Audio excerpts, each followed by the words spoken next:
Yes. Why? Okay. Why you put that?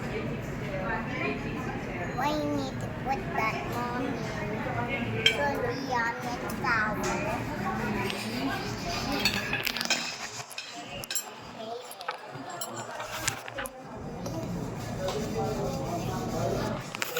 Eat ka nito later after mo lang mag kasi may sabaw, it's not nice to mix it. It will not taste good.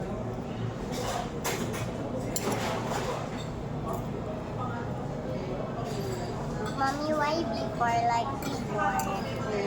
Why like before? Ano like before? Ano pwedeng ilagay sa ano? Before Finish mo become- muna yan. Finish. Sige na. Ano, finish.